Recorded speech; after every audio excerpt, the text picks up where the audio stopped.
नमस्कार, मैं हूँ अमिता पंकज। आप देख रहे हैं राजसत्ता एक्सप्रेस और राजसत्ता एक्सप्रेस के पॉलिटिकल मैटर में आज बात करने जा रहे हैं भारत के विदेश मंत्री एस जयशंकर के एक बड़े स्टेटमेंट के बारे में, जिसमें उन्होंने स्पष्ट तौर पर कहा है कि भारत चीन के जो संबंध है वो सीमा पर शांति स्थिरता ही समान संबंधों की पहली शर्त है और इसके बिना जो है वो किसी तरह की जो है शांति बहाली की कोशिश ना तो की जा सकती है और ना ही संभव है। तो भारत और चीन के बीच सीमा विवाद अब भी एक अहम मुद्दा बना हुआ है और विदेश मंत्री एस जयशंकर ने मंगलवार को लोकसभा में इस पर बात करते हुए कहा कि सीमा पर शांति और स्थिरता भारत और चीन के समान संबंधों के लिए जरूरी है। और उन्होंने बताया कि भारत चीन सीमा पर अप्रैल 2020 से हालात जो है वो सामान्य नहीं है, असामान्य जो है वो हालात बने हुए हैं, लेकिन अब स्थितियां जो है सुधरने की दिशा में है। और उन्होंने कहा कि जो लाइन ऑफ एक्चुअल कंट्रोल है वहां पर शांति बहाल करने के लिए कूटनीतिक जो है वो प्रयास किए जा रहे हैं। अब दोनों देश जो है इन सारी चीजों के ऊपर सोच विचार कर जो इन सारी चीजों पर निर्णय ले सकते हैं और इस दिशा में जो है संवाद करने के लिए दोनों ही देश जो है प्रतिबद्ध हैं। और सीमा पर जो है वो शांति का प्रयास लगातार भारत के द्वारा जो है किया जा रहा है और जिस तरह की छुटपुट घटनाएं चाइना द्वारा होती है वो कहीं ना कहीं इस विवाद को जन्म देती हैं और जो शांति बहाली के प्रयास हैं वो भी जो है विफल रहते हैं। तो एस जयशंकर ने बताया कि सीमा पर शांति और स्थिरता भारत चीन के रिश्तों में समान स्थिति बहाल करने की सबसे जरूरी शर्त है। और उन्होंने कहा कि पिछले कुछ वर्षों में सीमा विवाद को लेकर जो है वो कई दौर की बातचीत हो चुकी है और दोनों देशों ने जो है सहमति जताई है और सीमा पर यथा स्थिति में किसी भी तरह का जो एक तरफा बदलाव नहीं किया जाएगा। और उन्होंने भारतीय सेना की तारीफ करते हुए कहा कि भारतीय सैनिकों के दृढ़ संकल्प ने सीमा पर शांति बहाल रखने में जो है अहम भूमिका निभाई है। और उनके मुताबिक हमारे सैनिकों ने जो एलएसी पर स्थिति जो है बनाए रखने के लिए जो अद्भुत समर्पण दिखाया है वो उनकी काबिले तारीफ है। और जिस तरह से जो है उन्होंने चीजों को कंट्रोल करने की कोशिश की है, जो चीजें अशांति के प्रयास किए जा रहे थे उससे जो बढ़ के नहीं, उन्होंने एक विवेक का जो है वो विवेक और संयम को जो है वो अपनाया है। तो ये कहीं ना कहीं जो है सैनिकों की तारीफ करनी चाहिए। और चीन भारत के रिश्तों में जो सुधार की संभावना जो है वो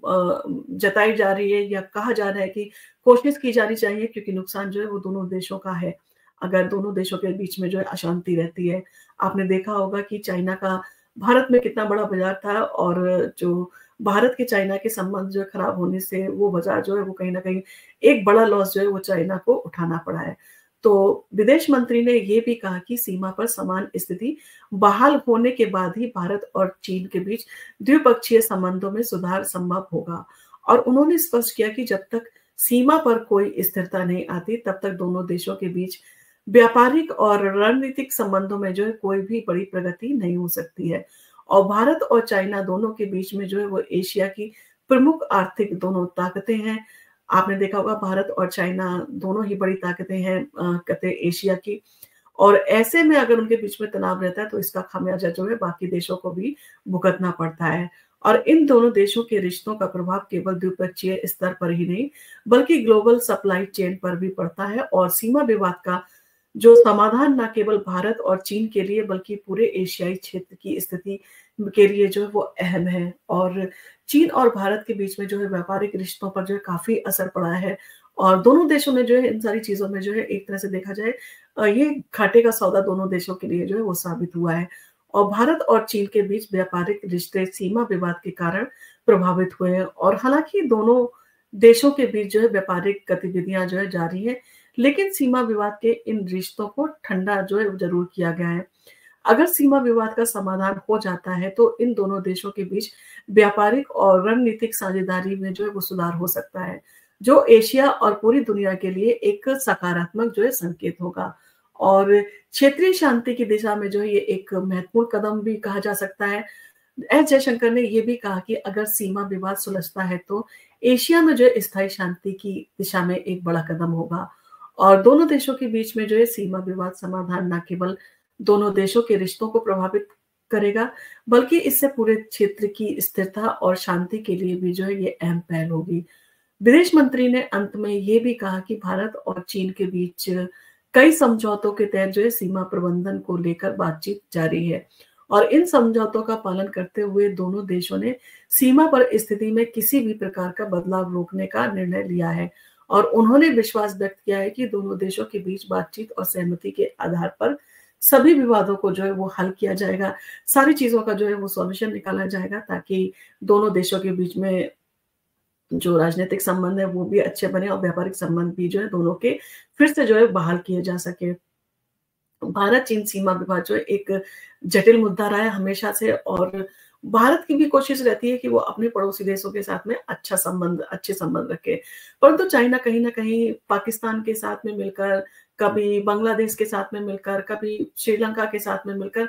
किसी न किसी तरीके से जो है वो कभी नेपाल के साथ में मिलकर किसी न किसी तरह के जो है बड़े विवाद पैदा करता रहता है, जिसके कारण दोनों के बीच में जो है वो शांति बहाली जो है इन सारी चीज़ों के कारण नहीं आ पा रही है। और भारत-चीन सीमा विवाद जो है एक जटिल मुद्दा बन गया है जिसका हल केवल सीमा पर शांति बहाल करने के बाद ही संभव होगा। और विदेश मंत्री एस जयशंकर के बयान ने ये स्पष्ट कर दिया है कि दोनों देशों के बीच स्थितियों को सुधारने के लिए निरंतर प्रयास किए जा रहे हैं और इस दिशा में जो है कूटनीति और सैन्य स्तर पर जो है लगातार संवाद जो है वो हो रहे हैं। अगर सीमा विवाद का समाधान होता है तो ये ना केवल भारत के लिए बल्कि चीन के रिश्तों को सुधारने में भी जो है मदद करेगा, बल्कि पूरे एशिया और दुनिया के लिए एक शांति और स्थिरता का मार्ग जो है वो प्रशस्त करेगा। और अगर एशियाई देश जो है मजबूत होते हैं तो कहीं न कहीं जो है एशियाई ताकत को जो है वो और भी ज़्यादा मजबूती मिलती है। और इन सारी चीज़ों के साथ ही जो है आपने देखा होगा कि जो यूरोपियन कंट्री हैं और एशियन कंट्री हैं, अगर भारत चाइना मिल जाते हैं, तो दोनों की शक्ति जो है काफ़ी अहम है बाकी सारी चीज़ों के लिए और एशिया को भी जो है इन सारी चीज़ों से मजबूती मिलेगी और जो व्यापार सारे देशों के बीच में होता है, उनके बीच में जो एक चेन चलती है, वो भी जो है कंटिन्यू होगी जिसके कारण उनको भी फ़ायदा होगा। आपका इन सारी चीज़ों के बारे में क्या कहना है? क्या आपको लगता है कि भारत और चीन के संबंध जो है वो बातचीत से जो है वो सुधारे जाने चाहिए? और दोनों देशों को जो है इन सारी चीज़ों के बारे में समझना चाहिए कि दोनों के व्यापारिक जो है वो संबंध थे, तो दोनों के बीच में कितना दोनों को फ़ायदा रहता था। अब ऐसे में ये सारी चीज़ें जो है किस तरफ जाएँगी और चाइना जो है इन सारी चीज़ों में किस तरह से इन सारी चीज़ों को जो है एक्सेप्ट करता है या वो क्या भारत के साथ जो है वो अपने संबंधों को सुधारना चाहता है? क्योंकि जिस तरह से चाइना की स्थिति बनी हुई है, चाइना जो है वो भी आर्थिक संकट से जो है वो गुज़रने लगा है। अब ऐसे में उसे कहीं न कहीं खुद को मजबूत किए जाने की जो है वो ज़रूरत है और ऐसे में उसके लिए भारत जो है एक बहुत बड़ी जो है अपॉर्च्युनिटी है, जिसका वो फ़ायदा उठाने की पूरी तरह से कोशिश करेगा। आपको इन सारी चीज़ों के बारे में क्या कहना है? अगर आपको हमारा वीडियो पसंद आया तो आप इसको लाइक कीजिए, शेयर कीजिए, सब्सक्राइब कीजिए हमारे चैनल को। हम आपके लिए इसी तरह के वीडियो लेके आते रहेंगे। धन्यवाद।